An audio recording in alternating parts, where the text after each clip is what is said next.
Breaking news, নির্বাচন ঘিরে আওয়ামী লীগের পরিকল্পনা ফাঁস।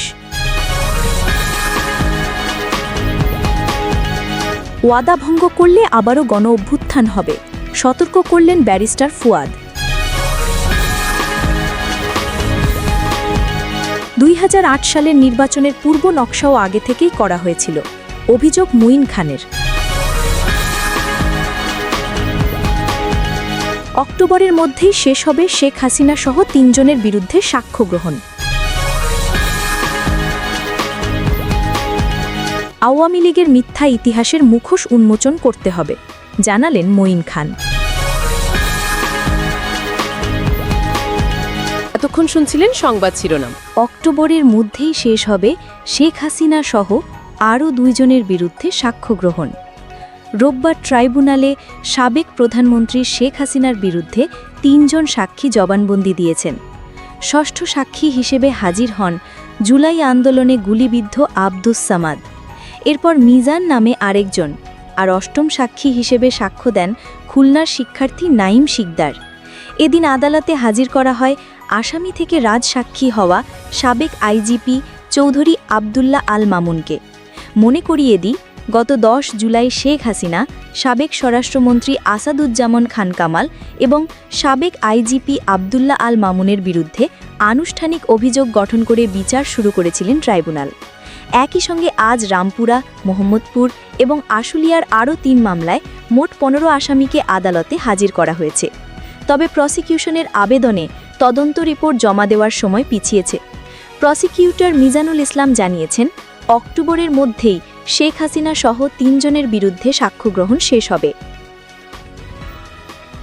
ওয়াদা ভঙ্গ করলে আবারও গণ-অভ্যুত্থান হবে, সতর্ক করলেন আমার বাংলাদেশ পার্টির সাধারণ সম্পাদক ব্যারিস্টার আসাদুজ্জামান ফুয়াদ।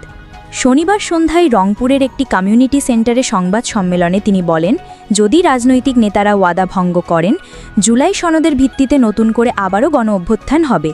তিনি কড়া ভাষায় সতর্ক করে বলেন, ভবিষ্যতে ক্ষমতায় যাওয়া কোনো দলকেই ব্ল্যাঙ্ক চেক দেওয়া হয়নি। ফুয়াদ আরও বলেন, সম্প্রতি জরিপে দেখা গেছে 50% ভোটার এখনও সিদ্ধান্ত নেয়নি কাকে ভোট দেবে, আর এ কারণে আগামী 6 মাসে বাংলাদেশে তৈরি হতে পারে এক ধরনের নির্বাচনী কারবালা। এবি পার্টির সাধারণ সম্পাদক জানান, রাজনৈতিক দলগুলো এখন পর্যন্ত যে সংস্কারের ব্যাপারে ঐক্যমত্যে পৌঁছেছে, যেমন সংবিধানের 70 অনুচ্ছেদ, প্রধানমন্ত্রীর ক্ষমতার ভারসাম্য, নির্বাচন কমিশন গঠন, দুদক সংস্কার, তত্ত্বাবধায়ক সরকার গঠন, এসব বাস্তবায়নে ব্যর্থ হলে রাজনীতিতে বড় বিপর্যয় আসবে। সংবাদ সম্মেলনে তিনি প্রস্তাব করেন 200 আসনে বর্তমান ব্যবস্থা আর 100 আসনে প্রপোর্শনাল রিপ্রেজেন্টেশন চালু করতে হবে। এতে সব রাজনৈতিক দলের সংসদে প্রতিনিধিত্ব নিশ্চিত হবে এবং গণ-অভ্যুত্থানের শক্তিরাও সংসদে তাদের অংশগ্রহণ করতে পারবে। অন্তর্বর্তী সরকারের প্রসঙ্গে ব্যারিস্টার ফুয়াদ বলেন, নির্বাচন সুষ্ঠু করতে এখনও যথেষ্ট সময় আছে, সরকারের সক্ষমতা ও আন্তরিকতাও আছে, তবে প্রশাসনের পূর্ণ নিয়ন্ত্রণ না থাকায় কিছু সীমাবদ্ধতা আছে। তিনি শেষবারের মতো হুঁশিয়ারি দিয়ে বলেন, ওয়াদা ভঙ্গ করা হলে জনগণ আর ক্ষমা করবে না, আবারও হবে গণ-অভ্যুত্থান। ব্রেকিং নিউজ, নির্বাচন ঘিরে আওয়ামী লীগের ভয়াবহ পরিকল্পনা ফাঁস। গত বছরের 5 আগস্ট ক্ষমতাচ্যুত সাবেক প্রধানমন্ত্রী শেখ হাসিনা, ছোট বোন শেখ রেহানা এবং আওয়ামী লীগের শীর্ষ নেতাদের সীমাহীন দুর্নীতি, লুটপাট আর অর্থ পাচারের করুণ পরিণতি জাতি প্রত্যক্ষ করেছে। ভয়ে পালিয়ে ভারতের দিল্লিতে আশ্রয় নেন শেখ হাসিনা ও শেখ রেহানা। শুধু তাই নয়, আওয়ামী লীগের বহু প্রভাবশালী নেতা, মন্ত্রী, এমপিওরাও নির্বিঘ্নে দেশ ছাড়েন। এবার বিদেশের মাটিতেই বসে নির্বাচনের বিরুদ্ধে ষড়যন্ত্রে লিপ্ত নিষিদ্ধ আওয়ামী লীগ। গণ-অভ্যুত্থানে মানবতাবিরোধী অপরাধের মামলায় শেখ হাসিনার বিচার শুরু হয়েছে। দলটির নিবন্ধন স্থগিত, নৌকা প্রতীকও বাদ দিয়েছে নির্বাচন কমিশন।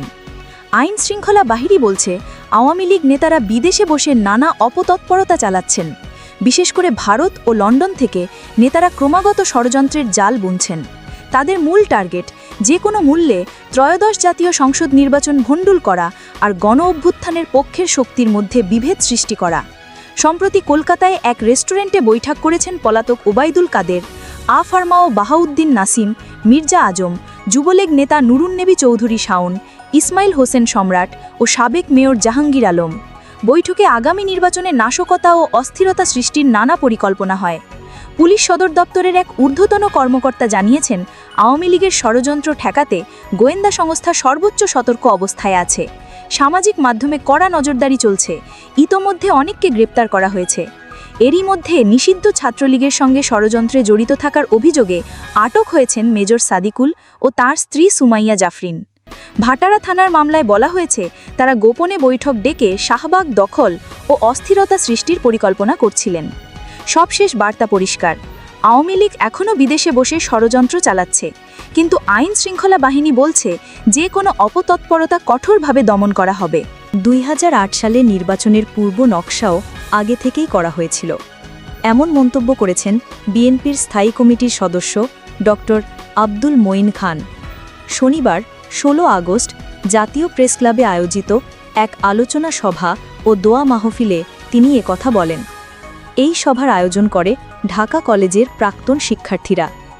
মঈন খান বলেন, 2008 সালের নির্বাচনও কোনোভাবেই সুষ্ঠু ছিল না। সেই ভোটের আগে থেকেই নির্ধারণ করা হয়েছিল কে কোথায় নির্বাচিত হবে। 300 আসনের পূর্ব নকশা তৈরি ছিল আগে থেকেই।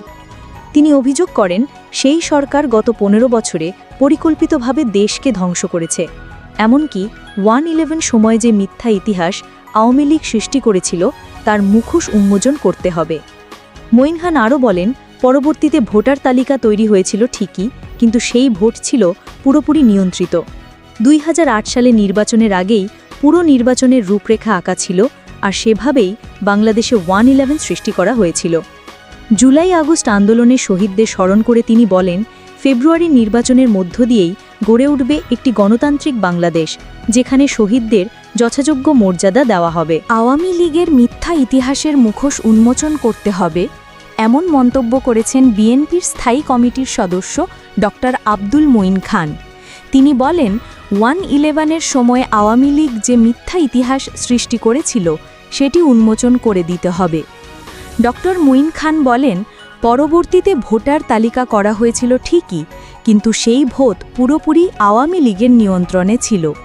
2008 সালের নির্বাচনের আগেই 300 আসনে কারা নির্বাচিত হবে সেই নকশা করা হয়েছিল, আর সেই নকশার ফলেই 1/11 সৃষ্টি হয়েছিল। শনিবার 16 আগস্ট জাতীয় প্রেস ক্লাবে জুলাই আগস্টের গণ অভ্যুত্থান ও ফ্যাসিবাদ পতনের বর্ষপূর্তি উপলক্ষে আয়োজিত আলোচনা সভা ও দোয়া মাহফিলে তিনি এসব কথা বলেন। এই সভার আয়োজন করেছিল ঢাকা কলেজের সাবেক শিক্ষার্থীরা। বিএনপির এই সিনিয়র নেতা আরও বলেন, আওয়ামী লীগ সব দিক দিয়েই দেশকে ধ্বংস করেছে, শিক্ষা ব্যবস্থাকেও পরিকল্পিতভাবে ধ্বংস করেছে। শেখ হাসিনার আমলে বিএনপি নেতাকর্মীদের নামে ঢালাও মামলা দেওয়া হয়েছে, প্রায় 50 লাখ নেতাকর্মীর বিরুদ্ধে মামলা হয়েছে। নির্বাচন প্রসঙ্গে তিনি বলেন, অন্তর্বর্তী সরকার আগামী ফেব্রুয়ারিতে নির্বাচনের ঘোষণা দিয়েছে। নির্বাচন কমিশন শিডিউল ঘোষণা করে ভোটের তারিখ জানাবে, আমরা সেটিই আশা করি।